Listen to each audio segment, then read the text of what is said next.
नमस्कार. मानवी जीवन ईश्वरमय व्हावे या आजच्या भागामध्ये आपल्या सगळ्यांचं स्वागत आहे.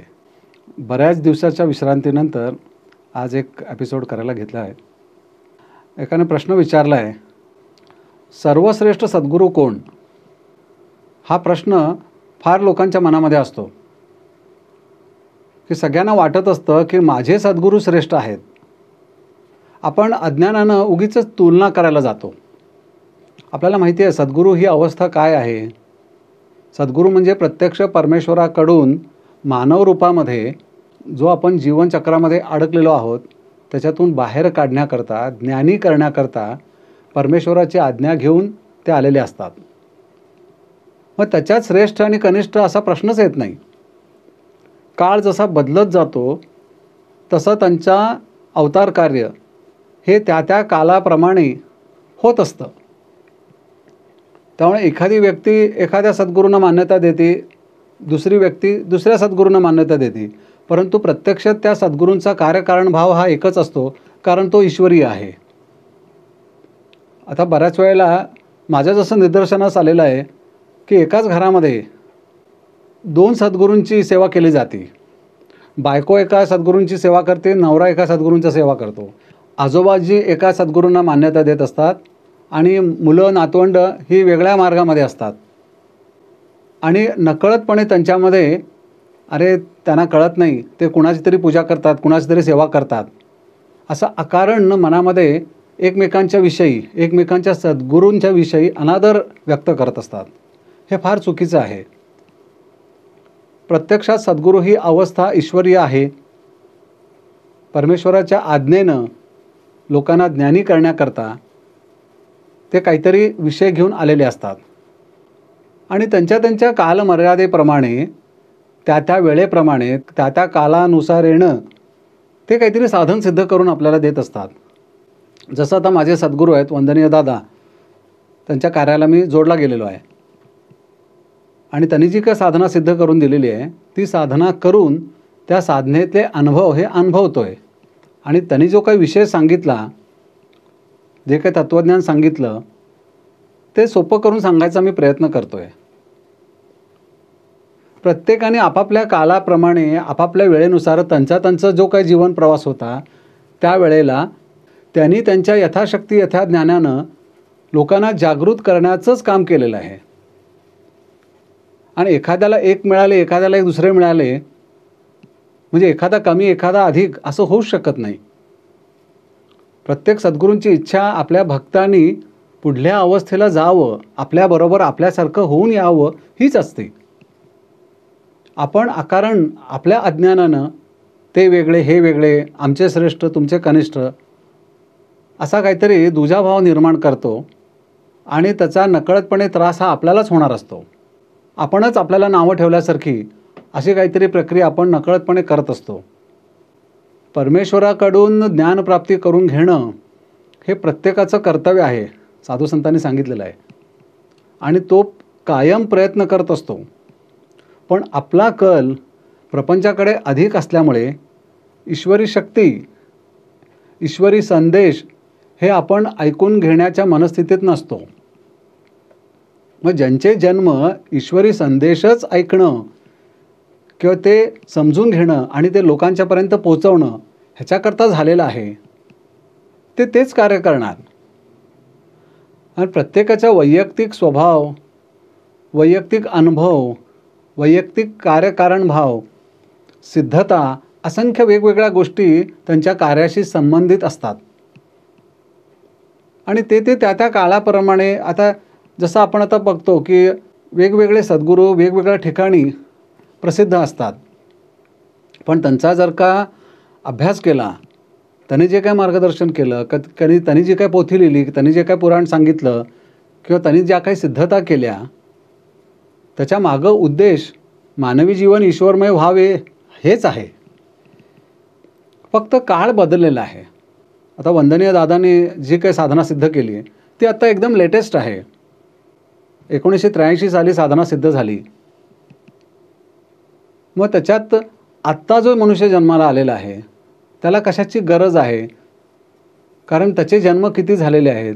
आता त्याला ह्या सगळ्यातून सोडवण्याकरता कशाची गरज आहे, म्हणून विमोचन ह्या विषयाला त्यांनी हात घातला की वंशातल्या सगळ्या हितसंबंधात आपण अडकलेलो असतो, म्हणून वंश विमोचन, कर्म विमोचन आणि ऋणमोचन हे सगळे विमोचन सिद्ध करून साधनेच्या माध्यमातून त्याच्यातून आपल्याला सोडवून मूळ ईश्वराकडे, म्हणजे प्रवास तोच आहे, गाड्या वेगवेगळ्या आहेत. तसं काही सद्गुरू ध्यान सांगतात, योग सांगतात, प्रत्येकाच्या प्रणाल्या वेगवेगळ्या आहेत, पण विषय एकच आहे की पिंडी ते ब्रह्मांडे.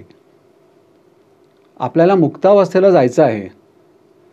हे आपण पुन्हा पुन्हा जे जन्माला येतोय तेच विषय घेऊन, म्हणून सांगितलं की जागृत करणं सर्वसामान्य माणसांना हे सद्गुरूंचं कार्य असतं.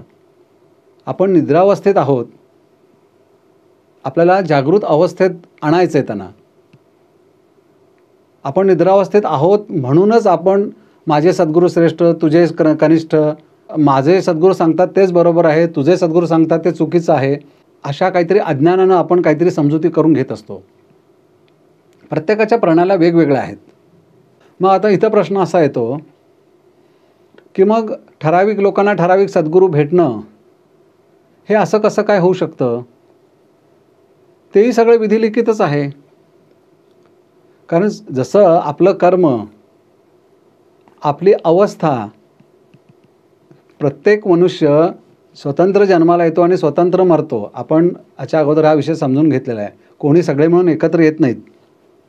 आणि तो जो येतो जन्माला तो स्वतःचं प्रारब्ध घेऊन येत असतो, स्वतःचं कर्म घेऊन येत असतो. त्याच्यात सगळे विषय आले. ह्या जन्मात त्याला गुरु भेटणार आहेत की नाही, भेटणार असतील तर ते कोण भेटणार आहेत, तर त्यांच्याकडून ह्याचा प्रवास किती असेल, ह्या सगळ्या गोष्टी विधिलिखित असतात. आपली जेवढी विकसित अवस्था त्याप्रमाणे आपल्याला सद्गुरू भेटत असतात. हे सगळं चालू असतं, कारण हे विश्वचलन आहे. हे सगळ्या वैश्विक गोष्टी असतात. आपण त्याच्यात असं विचार करत बसलो तर काही सापडणार नाही की ह्याला हे का मिळाले आणि ह्याला ते का मिळाले. एकाच घरात दोन सद्गुरू असून देत ना. आपण भांडणं करून, वादावादी करून, माझ्या सद्गुरूंची सेवा, जी काय पूजा अर्चा आहे ती मी सकाळी लवकर करत जाईन, माझ्यानंतर तुझी कर, हे पूर्ण चुकीचं आहे. असं व्हायचं नेमकं कारण काय आहे? तर त्याच्या मागंही अज्ञान आहे. कारण आपण गुरूंना व्यक्ती समजतोय. गुरु ही व्यक्ती नसून ती शक्ती आहे, हेच आपण विसरतो. आणि ती शक्ती ईश्वरी आहे. ईश्वर काही वेगळा आहे का? चैतन्य काय वेगळं आहे का? तुझं चैतन्य वेगळं, माझं वेगळं? सर्वानुभूती आत्मा एक आहे.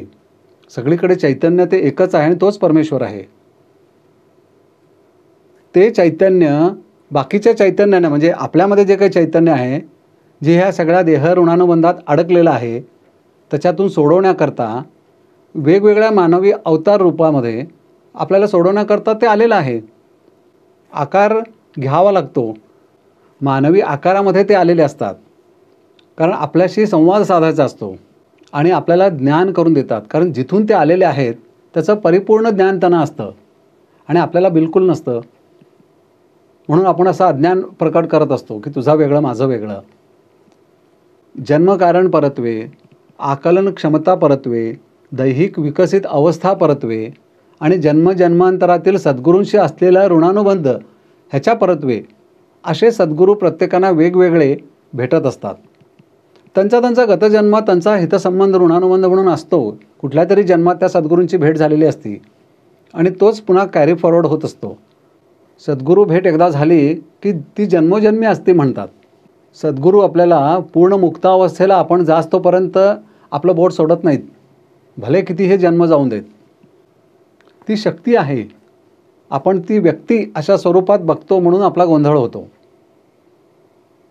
कारण ती ज्या वेळेला व्यक्ती असते त्यावेळेला त्यांना काहीतरी नाव असतं, म्हणून ते जे काही नामस्मरण सिद्ध करून देतात ते आपण नामस्मरण करत असतो. ते नामस्मरण म्हणजे काय? आपल्याला माहिती आहे की आपल्यामध्ये जे काही दोष धारण झालेले आहेत, जे जन्मजन्मांतरातून आपण घेऊन आलेलो आहोत, जे सगळे नको असलेले ऋणानुबंध आहेत, ते सगळे शुद्ध करण्याकरता हे नामस्मरण असतं. आपल्याला आपली दैहिक अवस्था विकसित करायची आहे, ती विकसित व्हावी म्हणून नामस्मरण असतं, म्हणून योग साधना असते. काही सद्गुरूंच्या प्रणालीमध्ये ही सगळी 7 चक्र सांगितली आहेत आंतरिक अवस्थेतली, मूलाधार चक्रापासून सहस्रार चक्रापर्यंत. आणि ही चक्र आणि कुंडलिनी ह्याच्यावरच त्यांचा पूर्ण अभ्यास असतो आणि ह्याच्याच माध्यमातून त्या आपल्या भक्तांना मुक्तावस्थेला घेऊन जात असतात. मग त्याच्याकरता योग साधना, मग योग साधनेच्या प्रणालीतून ते त्यांना पुढल्या अवस्थेला घेऊन जात असतात. त्याच्याकरता सद्गुरूंनी एक काहीतरी साधन सिद्ध केलं असतं. सगळ्यांच्या वेगवेगळ्या प्रणाल्या असतात, पण त्याच्यात आपण उगीचच कम्पेअर करायला जातो की ही प्रणाली श्रेष्ठ का ही प्रणाली श्रेष्ठ. सगळ्या श्रेष्ठच असतात. आपल्याला जी पोषक आहे ती आपल्याला मिळते, एवढं आपण लक्षात ठेवायचं. आपल्याच घरामध्ये दोन, आता मगाशी सांगितल्यासारखं की नवरा एका सद्गुरूंना मानतोय आणि बायको एका सद्गुरूंना मान्यता देते. दोघांच्या पूजा अर्चा पद्धतीत थोडा फरक आहे, असून दे ना. शेवटी ती शक्तीचीच प्रार्थना आहे. आपण शक्तीला जोडून घेण्याचा प्रयत्न करतोय, आपल्यातले दोष घालवतोय. आपल्यातले ज्या वेळेला दोष जातील आणि आपण ज्यावेळेला स्थितप्रज्ञ अवस्थेला येऊ त्यावेळेला सगळे सद्गुरू सगळे समानच दिसायला लागतील. ही विषमता आपल्या मनामध्ये आहे, प्रत्यक्षात तिथं असूच शकत नाही. आपण इतके वेगवेगळे धर्म पाहतो. सर्व धर्माच्या मुळाशी मानवी जीवन ईश्वरमय व्हावे हाच विषय आहे. विश्वामध्ये असंख्य धर्म आहेत, पण सगळी धर्मशास्त्र ज्यावेळेला त्या सगळ्या शास्त्राचा अभ्यास आपण करतो त्यावेळेला असं लक्षात येतं की सगळ्याच्या मुळात विषय मानवी जीवन ईश्वरमय व्हावे हाच आहे. त्यांच्या पूजा पद्धती भिन्न आहेत, विषय समजून सांगण्याची पद्धत, भाषा ही भिन्न असू शकते, परंतु उद्देश हा एकच आहे. म्हणून ज्यावेळेला आपल्यामधील हे सगळे अविचार हे दूर होतात, सर्वतोपरी आत्मा एक आहे अशा विचारापरत्वे आपली जीवनाची जडणघडण व्हायला लागते.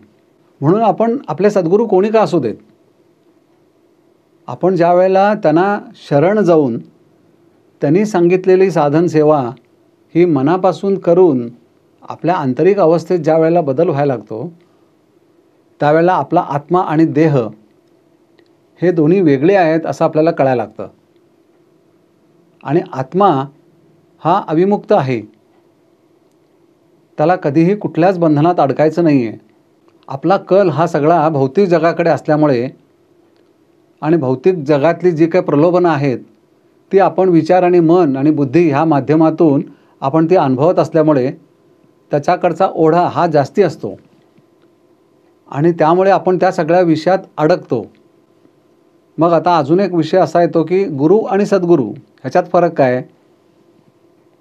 तर गुरु हे प्राकृतिक विषय आपल्याला समजावून सांगण्याकरता असतात. म्हणजे आपल्या शाळेपासून आपल्या रोजच्या जीवनामध्ये एखाद्या गोष्टीचं मार्गदर्शन करण्याकरता, जसं शाळेत आपल्याला सगळं गणित, इतिहास, भूगोल आपल्याला शिकवलं जातो.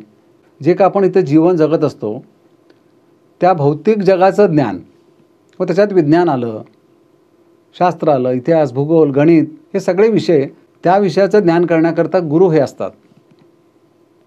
ते आपल्याला प्रपंच कसा चालवायचा, प्रपंचात ऐहिक विषय हे कसे साध्य करायचे, कारण आपण पैसा मिळवल्याशिवाय आपण जगू शकत नाही. मग तो पैसा मिळवण्याकरता कामधंदा नोकरी ही करण्याकरताच आपल्या हे सगळे शिक्षण पद्धती आहे. मग तिथं जे काय आपल्याला शिक्षण देणार आहे त्यांनाही आपण गुरुच म्हणतो. पण ते गुरु असतात.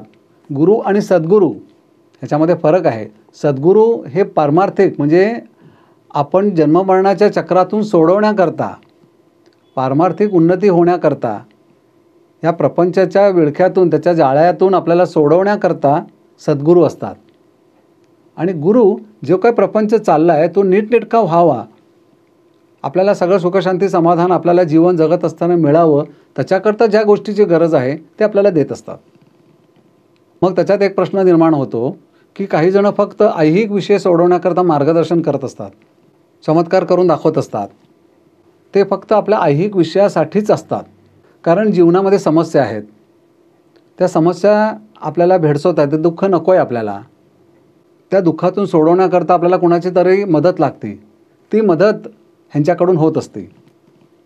ते आपल्याला जीवनात आलेलं दुःख दूर करून देणं हे काम करत असतात. ते चुकीचं आहे असं नाही, कारण त्याची गरज आहे. कारण एकदा आपल्या जीवनात दुःख आलं की आपल्याला त्याच्यापासून कधी एकदा मुक्त होतो असं होतं. परंतु सद्गुरू ही अवस्थाच वेगळी आहे. ते म्हणतात हे दुःख हे सगळं कायमस्वरूपी तुझ्या मागं आहेच आहे, कारण जन्मोजन्मी आपण सगळे हे ऋणानुबंध घेऊन जर जगतोय, एका ऋणाची फेड होतोपर्यंत नव्या ऋणाची निर्मिती होती आहे. तर तू या सगळ्यातूनच बाहेर हो. म्हणून आपल्याला पुढल्या अवस्थेला घेऊन जाण्याकरता जे येतात, जे जन्ममुक्त, जीवनमुक्त, कर्ममुक्त करण्याकरता आलेले असतात, ते सद्गुरू असतात.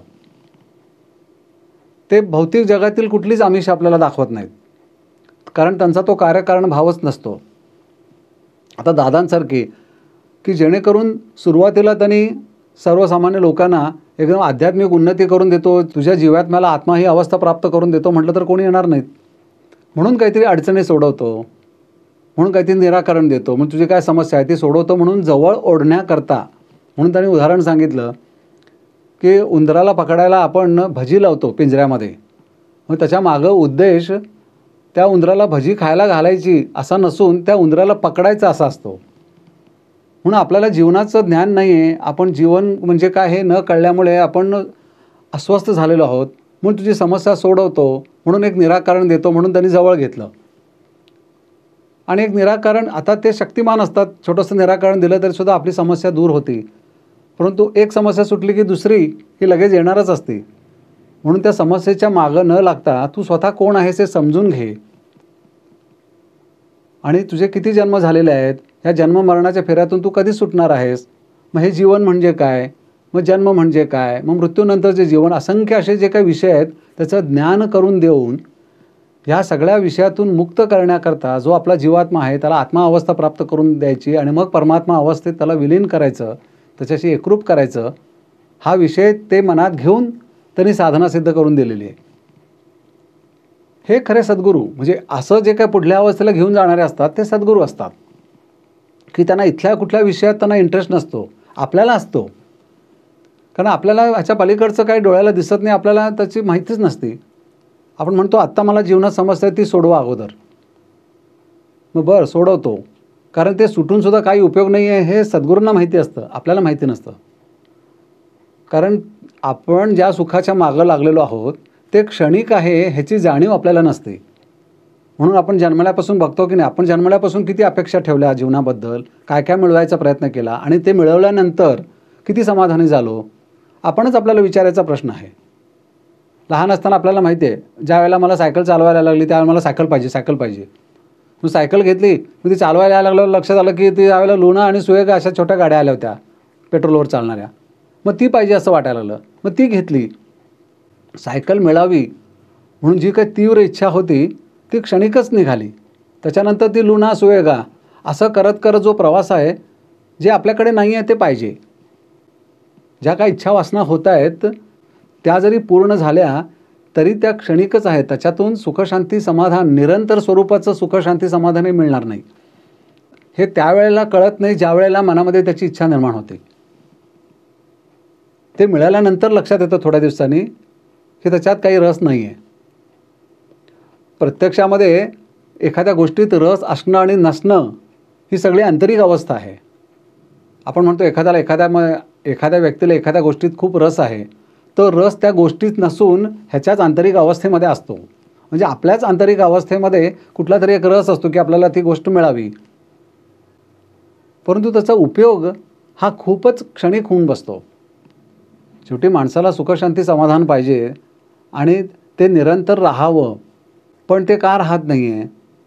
ज्या देहमाध्यमातून आपण ते सुख अनुभवतोय ते देहमाध्यमच अविकसित असल्यामुळे ते सुख जरी अनेकदा आपल्याला मिळालं तरी त्याच्यातून समाधान हे आपण प्राप्त करू शकत नाही. कारण ते सुख अनुभवण्याकरताचं जे माध्यम ह्या देहाच्या ठिकाणी आहे आणि देहच अविकसित असल्यामुळे ते सुख अनुभवण्याकरता पोषक नसल्यामुळे आपल्याला जरी ते मिळालं तरीसुद्धा ते क्षणिक असणार आहे. मग अशा सगळ्या वेगवेगळ्या गोष्टी दादांनी सांगितल्या आहेत की ते सुख नाही आहे, ते सुखाचं साधन आहे. पण सुख मानणं न मानणं ही प्रक्रिया आपल्या दैहिक अवस्थेवर अवलंबून आहे.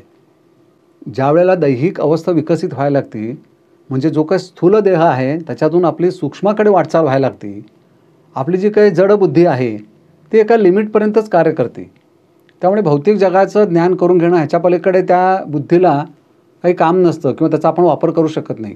ज्यावेळेला ती सूक्ष्म व्हायला लागते त्यावेळेला हे विश्व काय आहे, हे विश्व निर्माण होण्यामागचं कारण काय आहे, तो परमेश्वर कोण आहे, सद्गुरू कोण आहेत, ह्याचं आपल्याला ज्ञान व्हायला लागतं. पण ती आहे सूक्ष्म अवस्था.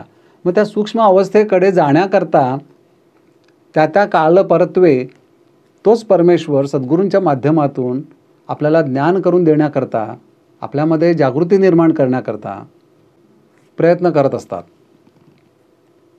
मग त्या काळापरत्वे वेगवेगळ्या साधन प्रक्रिया निर्माण करत असतात आणि ते आपल्याला देत असतात.